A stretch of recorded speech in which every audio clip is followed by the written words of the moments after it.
Sana umukay ka na para hindi na ako mapuyat. Ilang gabi mo na akong pinuyat. So hindi naman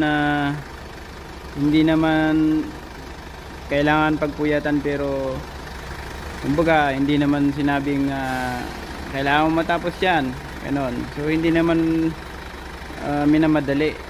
Kaya lang syempre weakness ko kasi yun eh, yung pag